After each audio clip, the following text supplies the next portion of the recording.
میری گفتگو کا جو اس وقت عنوان معین ہے اور جو اس وقت آپ کے سامنے لکھا ہوا بھی ہے، فلسفہ دین میں نماز کی اہمیت، اس میں سب سے پہلے تو میں توجہ دلاؤں گا کہ لفظ فلسفہ اصلاً عربی کا ہے اور نہ ہی یہ قرآن حکیم کی اصطلاح ہے۔ یہ لفظ بھی اپنی اصل کے اعتبار سے یونانی ہے۔ فلسفی اگرچہ فلسفی عربی میں اب استعمال ہوتا ہے اور فلاسفہ اس کی جمع بھی ہوتی ہے، لیکن واقعتاً یہ عربی زبان کا لفظ نہیں ہے۔ اسی کی ایک مثال اور ہے تصوف، وہ بھی بظاہر تفاعل کے وزن پر خالص صیغہ معلوم ہوتا ہے عربی زبان کا، لیکن یہ بھی تھیوسوفی، یہ بھی در حقیقت یونانی الاصل لفظ ہے جس کی تعریف کی گئی ہے، اسے معرب بنا کر عربی کا جامہ پہنا دیا گیا ہے۔ فلسفے سے ہم جس علم یا جس شعبہ علم کو مراد لیتے ہیں، قرآن حکیم کی اصطلاح میں اس کے لیے لفظ حکمت ہے۔ اس کا مادہ ہا کاف میم، اور اس کا بنیادی مفہوم وہی ہے کہ جو اس سے جو ایک مشتق لفظ ہے استحکام، کسی شے کا مضبوط ہو جانا، پختہ ہو جانا، قوی ہو جانا، ایسی صلاحیت حاصل کر لینا کہ وہ اپنی حفاظت کر سکے، اپنے خلاف کسی بھی اقدام پر اپنا دفاع کر سکے۔ یہ ہا کاف میم کے مادے کا اصل مفہوم ہے۔ اور حکمت انسان کے فکر اور اس کے شعور کی پختگی کا نام ہے، اس لیے کہ انسان حیوانات سے ممیز کیا گیا ہے اگرچہ مختلف اعتبارات سے، لیکن یہ کہ اس میں سب سے اہم اعتبار یہ ہے کہ یہ حیوان عاقل، اسی طریقے سے اسے حیوان ناطق کہا جاتا ہے، اور نطق اور عقل کا بڑا گہرا تعلق ہے اور ربط ہے، دونوں ایک دوسرے سے جڑے ہوئے۔ تو ہم کہیں گے شعور، عقل سے انسان کو شعور حاصل ہوتا ہے، اور نطق جو ہے اس کی بنیاد، اس کا سورس جو ہے وہ یہی شعور۔ تو انسانی فکر کی پختگی، انسانی شعور کی پختگی، اس کے اندر ایسی صلاحیت کا پیدا ہو جانا کہ وہ حقائق تک رسائی حاصل کر سکے، اس میں اتنی قوت پیدا ہونا کہ وہ صحیح رخ پر، صحیح رخ سے موڑنے والے جتنے محرکات ہیں ان کے مقابلے میں اپنا دفاع کر سکے، یہ حکمت ہے۔ لہذا فلسفہ دین کی بجائے اب آپ اپنے ذہن میں حکمت دین کا لفظ رکھیں، اور اب غور کیجئے کہ حکمت دین میں صلاۃ کے مقام کو سمجھنے کے لیے ہمیں یہاں سے ابتدا کرنی چاہیے کہ حکمت دین کا سب سے بنیادی مسئلہ کون سا ہے۔ حکمت دین کا سب سے اہم، سب سے بنیادی، اولین مسئلہ معرفت خداوندی، انسان اپنے رب کو پہچانے اور رب کو پہچان کر اپنے فطری جذبہ تشکر کو اس کی ذات سے وابستہ کرے۔ یہ فطری جذبہ تشکر بھی آپ سمجھ لیجئے کہ یہ بھی نہ صرف انسان بلکہ حیوانات کا بھی خاصہ ہے کہ اگر ان کے ساتھ کوئی بھلائی کی جائے تو ایک خاص رد عمل ان کی طبیعت میں پیدا ہوتا ہے، جسے ہم جذبہ شکر یا جذبہ تشکر سے تعبیر کر سکتے ہیں۔ حیوان کے پاس اگرچہ وہ زبان نہیں ہے کہ جس میں وہ اپنے اس جذبے کو الفاظ کا جامہ پہنا کر اپنے محسن کی خدمت میں پیش کر سکے، لیکن یہ کہ اگر کبھی کسی بھوکے پیاسے حیوان کو آپ نے کوئی غذا فراہم کی ہو یا پانی پلایا ہو، اور پھر اگر آپ اس کی آنکھوں میں دیکھیں گے تو وہ جذبہ تشکر وہاں سے ابلتا ہوا محسوس ہو۔ یہ گویا کہ فطرت کا تقاضا ہے۔ حیوانات سے بلندتر سطح پر انسان ہے، تو فطرت انسانی کا بڑا اساسی اور بنیادی تقاضا ہے کہ وہ اپنے محسن کا شکر ادا کرے۔ جس نے بھی اس کے ساتھ کوئی بھلائی کی ہو، خیر کیا ہو، اس کی کوئی احتیاج پوری کی ہو، اس کی کوئی ضرورت پوری کی ہو، اس کا وہ شکر بجانا۔ تو یہ فطری جذبہ تشکر جب تک عقل انسانی اپنے اصل محسن اور مربی کو نہیں پہچانتی تو یا تو یہ منتشر رہتا ہے یا بھٹکتا رہتا ہے۔ چنانچہ شرک کی جو ساری تاریخ ہے اس کا تجزیہ کریں گے تو بات یہی نظر آئے گی کہ اس جذبہ تشکر نے اپنے علم کی کوتاہی کی وجہ سے، اپنے فہم کی کوتاہی کی وجہ سے مختلف اشیاء کے ساتھ یا مظاہر قدرت کے ساتھ اپنے آپ کو منسلک کر لیا۔ مثلاً یہ کہ یہ بات غلط نہیں ہے کہ ہماری دنیا کا یہ سارا نظام جو ہے اس میں سورج کی حرارت کو بہت بڑا دخل حاصل ہے۔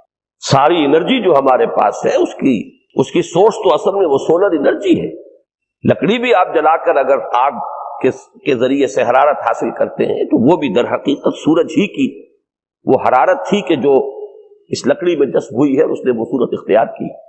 فصلوں کو سورج پکاتا ہے، اس کی حرارت جو ہے وہی ان کے پکنے کا ذریعہ بنتی ہے۔ لہذا انسان نے یہ سمجھا کہ ہمارا سب سے بڑا محسن یہ ہے، لہذا اس کے آگے ہاتھ جوڑ دیے، اس کو سجدہ کیا، اسے معبود بنا لیا۔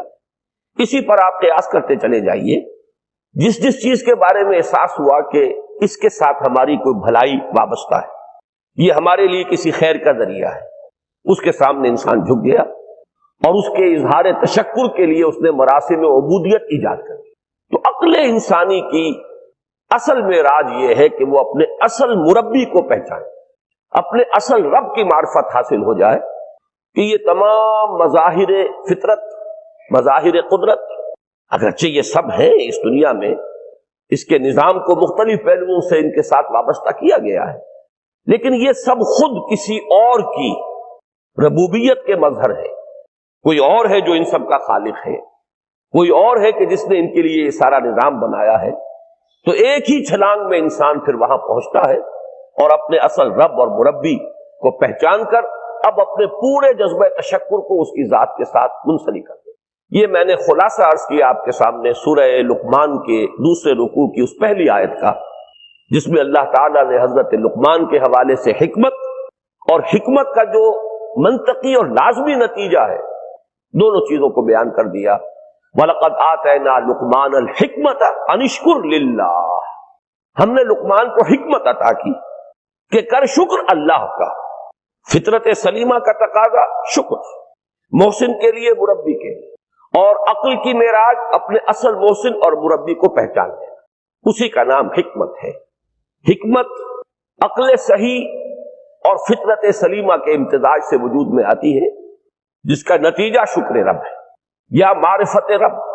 تو یوں سمجھیے کہ حکمت دین کا اساسی مسئلہ یہ، باقی سارے مسائل اب یہیں سے آگے چلیں گے۔ اس کے لیے یہ بات اگر آپ نے منتخب نصاب کے وہ اسباق پڑھ لیے ہوں تو یہ چیزیں سامنے آ چکی ہوں گی کہ اس کے لیے قرآن کا اسلوب یہ ہے کہ آیات کے حوالے سے انسان کے اندر معرفت رب کو جگایا جاتا ہے۔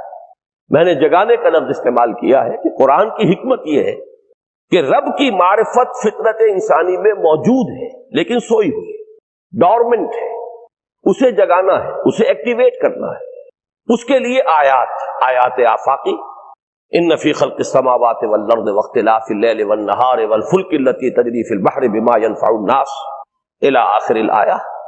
اسی طرح آیات انفسی وفی انفسکم افلا تبصرون سنریہم آیاتنا فی الآفاق وفی انفسہم حتی یتبین لہم انہ الحق۔ لیکن ان آیات آفاقیہ کی طرف بھی صحیح نقطہ نظر سے متوجہ کرنے کے لیے اور انسان کے اندر کی اس سوئی ہوئی معرفت رب کو جگانے کے لیے سب سے زیادہ مؤثر آیات قرآنیہ ہیں، چونکہ یہ فطرت انسانی کے اندر کی ایک شے کو جگانے والی ہیں۔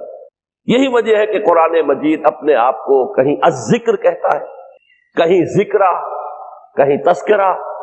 یہ تو یاد دہانی ہے، تمہارے اپنے اندر معرفت رب موجود تھی یا موجود ہے، لیکن یا تمہیں اس کا شعور نہ تھا، وہ تمہارے شعور کی سطح پر نہیں آئی تھی، یا یہ کہ آئی تھی لیکن پھر تم اسے بھول گئے، ذہول کے پردے پڑ گئے۔ جیسا کہ علامہ اقبال نے کہا کہ کافر کی یہ پہچان کے آفاق میں گم ہے، تم پھر گم ہو گئے۔ لہذا اس کو اجاگر کرنے کے لیے، تازہ کرنے کے لیے یہ آیات قرآنیہ، ان اندھیروں سے، گمشدگی کے اندھیروں سے نکالنے کے لیے، معرفت کی روشنی میں لانے کے لیے یہ آیات مبارکہ ہے۔ هو الذی ينزل على عبده آیات بینات لیخرجکم من الظلمات الی النور۔ اندھیروں سے نکال کر روشنی میں لانے کے لیے اللہ نے اپنے بندے پر صلی اللہ علیہ وسلم یہ آیات بینات نازل کی ہے۔ لیکن اب اس سے اگلا قدم ہے، اور اصل میں وہ ہے جو میری گفتگو کا موضوع ہے اس وقت۔ اس کے لیے یہ تمہید ضروری تھی کہ حکمت قرآن کا اور حکمت دین کا اولین، اہم ترین، سب سے اساسی، سب سے بنیادی مسئلہ ہے معرفت رب۔ اگر اس مرحلے کو انسان طے کر لے اللہ کے فضل و کرم سے، اسے اللہ کی معرفت بھی حاصل ہو جائے اور اس پر ایمان بھی میسر آ جائے، تو اب اس کے سامنے تین مسئلے اور ان کو اچھی طرح آئیڈینٹیفائی کیجیے۔ پہلا مسئلہ یہ ہے کہ اس کی فکر صحیح مزید پیش قدمی کرے، آگے بڑھے۔ یہ تو اس کا سٹارٹنگ پوائنٹ تھا، رب کو پہچان لینا۔ ابھی تو اس سے آگے بڑھ کر اس فکر صحیح کو، بڑی بلندیوں کو چھونا ہے۔ جیسے کہ کلمہ طیبہ کی تمثیل بیان کی گئی قرآن مجید میں، کَشَجَرَةٍ طَیِّبَةٍ أَصْلُهَا ثَابِتٌ وَفَرْعُهَا فِي السَّمَاءِ۔ تو فکر انسانی کے لیے وہ اصل ثابت جمی ہوئی جڑ جو ہے وہ تو ہے معرفت رب، لیکن اب یہ فکر ترقی کرے گی، یہ نشو و نما پائے گی، یہ آگے بڑھے گی، اس کی شاخیں یہ آسمانوں سے بات کریں گی، آسمانوں کی بلندیوں کو چھوئیں گی۔ تو سب سے پہلا مسئلہ ہے فکر صحیح کی مزید پیش رفت، پیش قدمی۔ دوسرا مسئلہ انسان کا بہت بنیادی، عمل کی درستی، صحیح عمل۔ انسان اپنے نفس امارہ سے مغلوب ہو کر یا جذبات کی رو میں بہہ کر یا ماحول کے اثرات سے مرعوب ہو کر وہ کسی غلط رخ پر نہ پڑ جائے، تو اس کے عمل کو درست رکھنے کے لیے کوئی اسے سہارا درکار ہے۔ اور تیسری ضرورت اس کی، یہ میرے نزدیک اس دور میں سب سے زیادہ نگاہوں سے اوجھل ہو چکی ہے، یہاں تک کہ ہمارے بہت سے دینی حلقے بھی، خاص طور پر جو ریلیجس ایکٹیوسٹ شمار ہوتے ہیں، جو دین کی احیائی جد و جہد میں مصروف نظر آتے ہیں، تجدید دین، احیاء دین، غلبہ دین، اقامت دین، ان کی بھی ایک بہت بڑی محرومی ہے کہ وہ ایک تیسرے گوشے کو تقریباً نظر انداز کر رہے ہیں، اور وہ ہے روحانی ترقی۔ اس لیے کہ انسان کی اصل عظمت کی بنیاد تو وہ روح ہے جو اس میں پھونکی گئی، وَنَفَخْتُ فِيهِ مِن رُوحِي، جس کا تعلق ذات باری تعالیٰ کے ساتھ ہے۔ کم سے کم یہ تو ہر شخص مانے گا، کوئی بڑے سے بڑا ریشنلسٹ اور روحانیت کا منکر شخص وہ بھی یہ تو ماننے پر مجبور ہے کہ اللہ تعالیٰ نے اس کی جو نسبت اپنی طرف فرمائی ہے روحی، اس میں در حقیقت انسانی روح کی عظمت اور اس کی شرافت، اس کی بلندی اور اس کی بزرگی کی طرف اشارہ ہے۔ بہرحال اس کی ترقی، فکر صحیح کی ترقی۔ نمبر 2، عمل کی درستی، اس میں افراط و تفریط نہ ہو، اس میں انسان نفس امارہ سے مغلوب ہو کر یا جذبات کی رو میں بہہ کر یا ماحول کے اثرات سے متاثر ہو کر کوئی غلط اور غیر متوازن راستہ اختیار نہ کر لے۔ اور نمبر 3، روحانی ترقی۔ اب ان میں سے پہلی چیز کو لیجئے، فکر صحیح کے مزید ارتقاء اور اس کی مزید پیش قدمی کے لیے قرآن حکیم نے بھی سورہ آل عمران کے آخری رکوع میں ذکر کو سب سے پہلے اور سب سے اہم عامل کی حیثیت سے شمار کیا۔ چنانچہ اس کی پہلی آیت جو ہے سورہ آل عمران کے آخری رکوع کی، اس میں تو وہی مضمون جو میں بیان کر چکا وہ آیا ہے، ان فی خلق السماوات والارض واختلاف اللیل والنہار لآیات لأولی الالباب۔ یقیناً آسمان اور زمین کی تخلیق میں اور دن اور رات کے الٹ پھیر میں نشانیاں ہیں ہوش مندوں کے۔ ان کے ذریعے سے انسانی شعور کے اندر وہ معرفت رب اجاگر ہوگی۔ وہ پہلا مرحلہ اب اس نے طے کر لیا، وہ ڈورمنٹ معرفت اب ایکٹیویٹ ہو گئی۔ اب مزید فکر کا مرحلہ ہے جو اگلی آیت میں آیا ہے، الذین یذکرون اللہ قیاما وقعودا وعلی جنوبہم ویتفکرون فی خلق السماوات والارض ربنا ما خلقت ھذا باطلا سبحانک فقنا عذاب النار۔ یعنی تفکر جو ہے، ویتفکرون فی خلق السماوات والارض، وہ تفکر کرتے ہیں، غور و فکر کرتے ہیں آسمان اور زمین کی تخلیق میں، لیکن اس تفکر کے ساتھ لازماً ذکر اور ذکر مدام، ذکر بھی وہ کہ جو مستقل ہو، ہر حالت میں ہو۔ الذین یذکرون اللہ قیاما وقعودا وعلی جنوبہم، وہ لوگ کہ جو اللہ کو یاد رکھتے ہیں، اللہ کا ذکر کرتے ہیں، کھڑے ہوئے بھی، بیٹھے ہوئے بھی، اور اپنے پہلوؤں کے بل یعنی لیٹے ہوئے بھی۔ اب ان تین کے سوا تو کوئی پوزیشن انسان کی نہیں ہے، اسی کا نام ہے دوام ذکر۔ اور اس کے ساتھ اگر وہ تفکر کرتے ہیں تو ان کا فکر اگلی منزل تک پہنچتا ہے۔ میں اس پر زیادہ بحث اس وقت نہیں کروں گا، اس وقت میں نے چونکہ وہ 3 باتیں بیان کی تھی، میں درجہ بدرجہ چاہتا ہوں کہ آگے بڑھوں اور ایک حد سے زیادہ کسی بھی مسئلے میں تجاوز نہ کروں۔ یہ جو بات سورہ آل عمران کی آخری رکوع کی اس دوسری آیت میں آئی ہے، اسی کو مولانا روم نے بیان کیا ہے بہت ہی سادہ لیکن بڑے پرمغز شعر میں این قدر گفتیم باقی فکر کن، فکر اگر جامد بوت رو فکر کن. اس قدر تو ہم نے تمہیں بتا دیا، سمجھا دیا، یہ بات تو آ گئی تمہارے عقل میں، اب جاؤ خود غور کرو، مزید آگے پیش قدمی کرو. این قدر گفتیم باقی فکر کن، فکر اگر جامد بوت رو فکر کن. فکر میں جمود آ جائے، فکر سست پڑ جائے تو جاؤ پھر ذکر کرو. تو یہ ذکر اور فکر گویا کہ گاڑی کے دو پہیے ہیں کہ جن سے فکر انسانی صحیح رخ پر آگے بڑھے. اگر یہ ذکر ساتھ نہیں رہے گا تو فکر انسانی کج ہو جائے.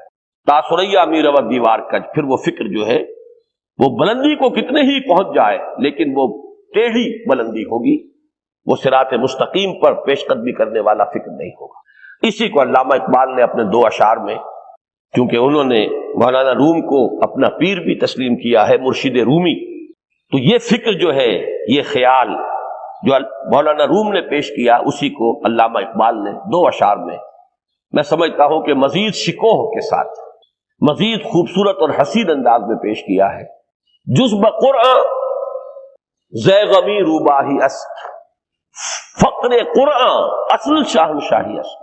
قرآن کے بغیر اگر کوئی شعر بھی ہو تو وہ بھی اصل میں لومڑی ہے، اس کی کوئی حقیقت نہیں ہے، اس لیے کہ اصل شاہنشاہی جو ہے وہ تو فقر قرآن ہے. اب فقر قرآن کیا ہے؟ فقر قرآن اگر آپ لکھا ہوا دیکھیں گے اس کو تو اس کے آگے یہاں اب سوالیہ نشان آ جائے گا. فقر قرآن یعنی سوچو فقر قرآن کیا ہے، اور جواب ہے اختلاط ذکر و فکر. فقر قرآن امتزاج سے وجود میں آتا ہے کہ اس میں ذکر بھی ہو فکر بھی ہو.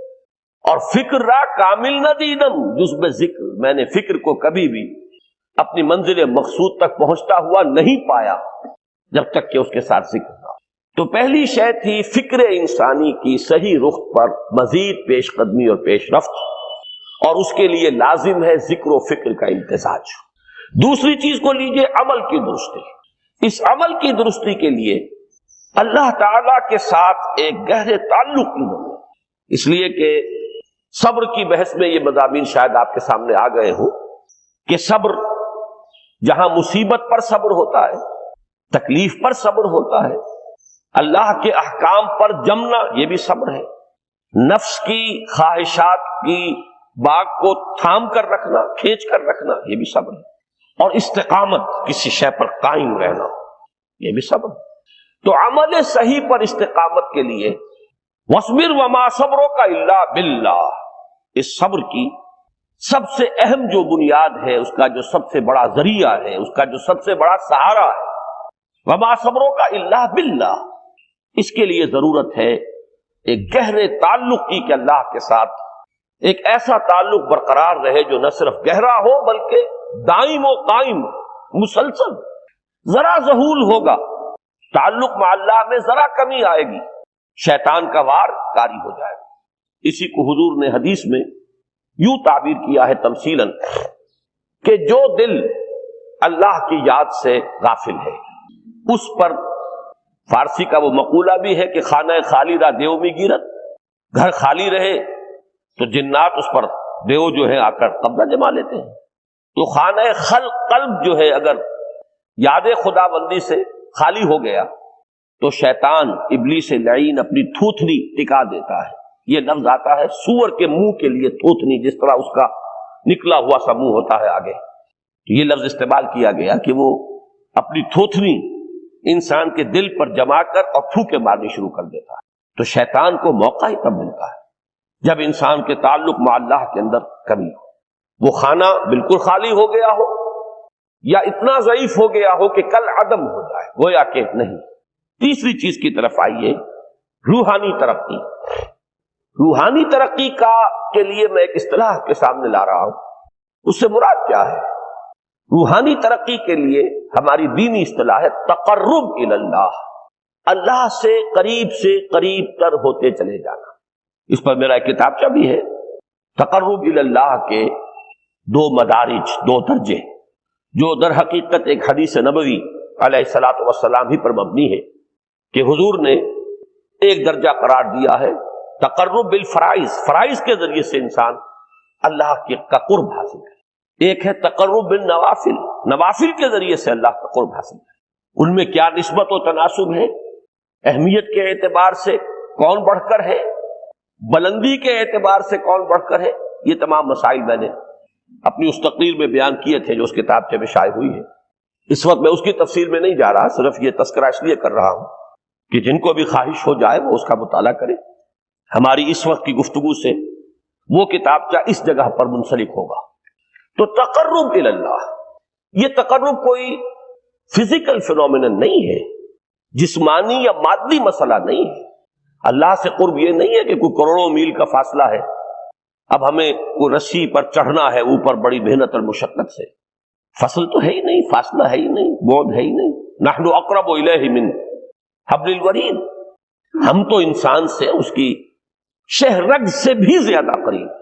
ہوا معکم اینما کنتم، وہ تو تمہارے ساتھ ہی ہوتا ہے جہاں کہیں بھی تم ہو، بس صرف یہ کہ تمہاری توجہ نہیں ہوتی، تم اور چیزوں میں مشغول و مصروف رہتے ہو، تم ہماری طرف دھیان ہی نہیں دیتے، تم ہماری طرف متوجہ ہی نہیں ہوتے۔